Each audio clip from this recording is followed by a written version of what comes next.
Nomi, let me start with you. We're talking about what does the future look like. It's a conversation I love to have. So we've talked about race with the director of the NAACP and Dolores Huerta, and we realized, well, in some ways we're at the nadir of racial relations at this point in our lifetimes. And then we talked to an infectious disease expert from Yale. We're at the nadir there too. And then we talked to some of the top climate change activists in the country. Oh boy, 3 for 3, right? Now when we look at the economy, well, now we're in a more puzzling situation. So the stock market is doing great, and the rest of us appear to be in disastrous shape. So riddle me that. What in the world is going on? So that's absolutely true. So what I can't do is sort of break the 3 for 3 thing and say the economy is amazing, because it's obviously not.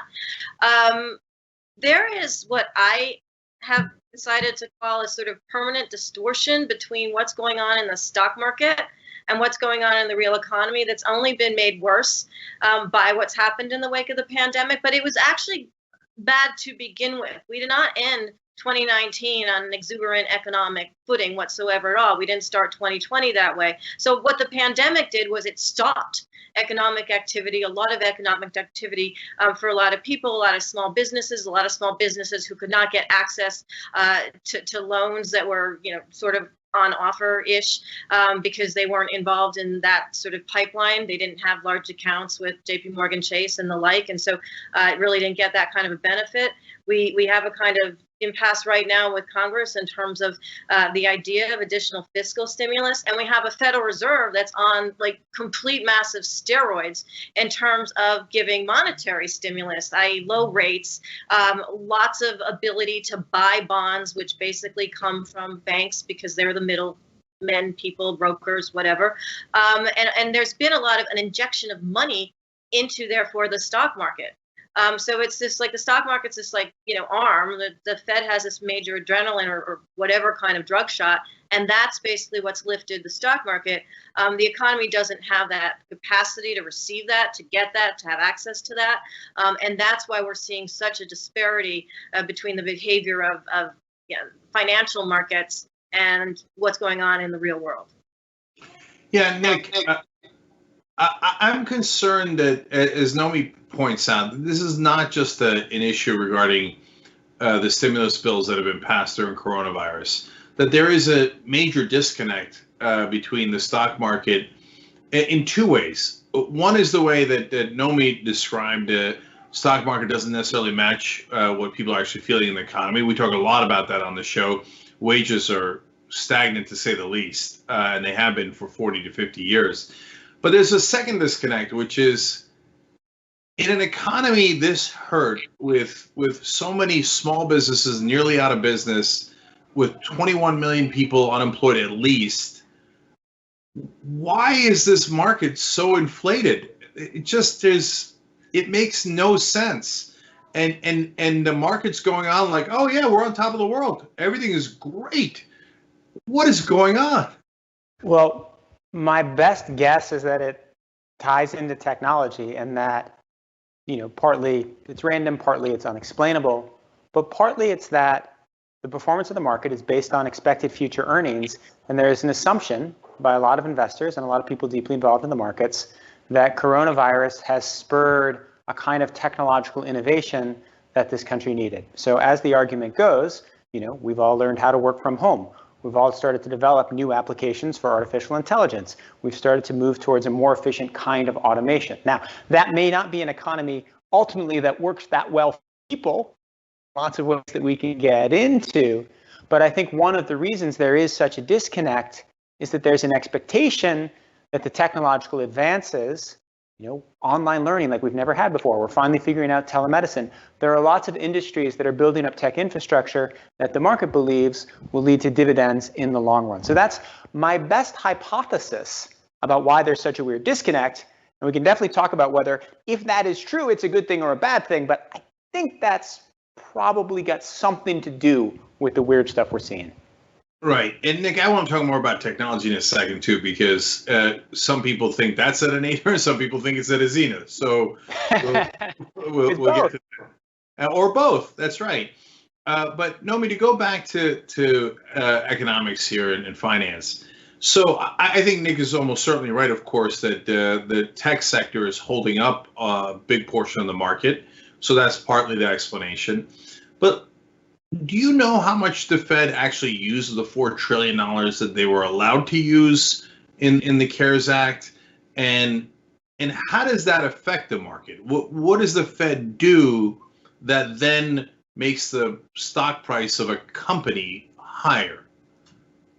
So the first thing they did was create a situation where interest rates were zero. So what that basically means is that whether you're a government, United States, whether you're a company or whether you're a bank, you are effectively able to borrow money very, very cheaply. Now, if you're an actual human, like with a credit card or like a personal loan or a student loan, not so much. You have much higher rates anyway. But the net effect of the initial sort of lowering of rates to zero of the Fed was to basically make any kind of money cheap to anyone who could get it.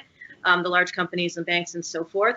And what they did before the CARES Act was even passed is they bought almost $3 trillion worth of bonds from the market, meaning from banks. So what they did before the CARES Act was passed, just as things were sort of dribbling along, actually between 2019 and the coronavirus pandemic, was they expanded their balance sheet, their books, the stuff that they bought electronically, from 3.7 trillion last year to 7 trillion this year, some of which ultimately related to the CARES Act. But it was already sort of ballooning towards that $7 trillion even before the CARES Act was passed. What the CARES Act did was it allowed the Fed to buy corporate bonds, which it hasn't bought a ton of, but the very idea that it could, which was something it has never been able to do before. So not only purchase public debt or government debt, but publish corporate debt, allowed corporations who could access the market, who could work with their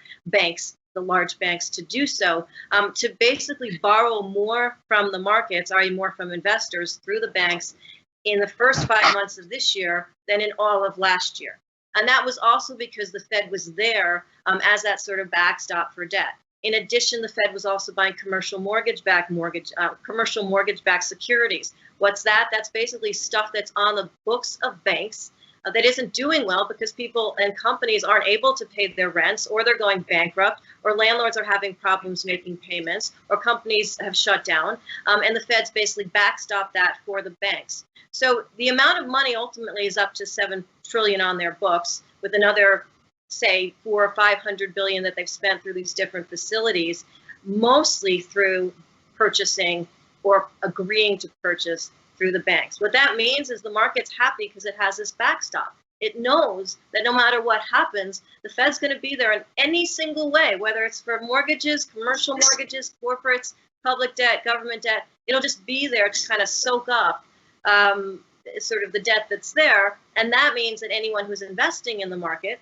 whether it's in tech, and I agree with you, tech is obviously a place right now that's expanding also in its own right. But what it means is that investors in the market are finding places, banks are finding places, hedge funds, private equity funds, finding places to take all this cheap money and make it be more money. And real people in the real economy just don't have that capacity. But don't people have to buy things? Well, that's the whole thing. Real people many people are not a part of the stock market. They're not a part of the financial asset sort of surplus that's going on right now. They don't have access to really cheap money, and they, even if they did, have to actually pay their bills, pay their rent, pay their health care. So they don't do it. Sorry, no, just real quick. I could talk about this all day, but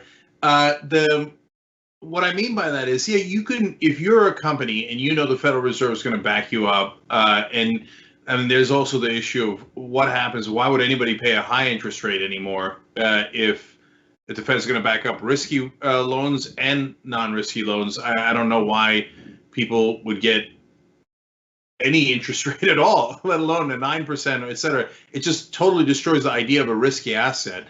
But even if you were you're a company and you put since it's cheap money, easy money, you put money into something.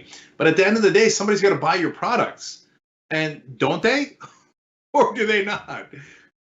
So you can look good for a while as a company by elevating your own stock. Now, that's not happening as much now as it did towards the end of last year in terms of stock buybacks per se, although that is also happening because the money is there. It's also happening through borrowing more. So the companies that can do that look like they can live another day, even if their products aren't potentially selling, which is why another reason you have this disconnect with some of the stock market prices on certain companies that aren't really doing well at all relative to sort of individuals who are not buying their products or not buying them to the extent that they did before the pandemic, or may not for a very long time because of their economic situations.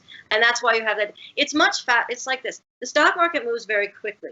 And so if there is money that's available, whether it's through borrowing in order to place it into stock, whether it's investors saying, well, where else can we get a return of a risk or risk less, or it doesn't matter, a return on our money, stock market's a fast place to do that. It sort of feeds on itself. Whereas the real economy, even if it had that same capacity connected to it, and real people don't operate that quickly. So companies have an incentive. Yes, they want to sell their products, but they have an incentive to also contribute to their stock level. Thanks for watching The Young Turks. Really appreciate it. Another way to show support is through YouTube memberships. You'll get to interact with us more. There's live chat emojis, badges. You've got emojis of me, Anna, John, JR. So those are super fun. But you also get playback of our exclusive member-only shows and specials right after they air. So all of that, all you gotta do is click that join button right underneath the video. Thank you.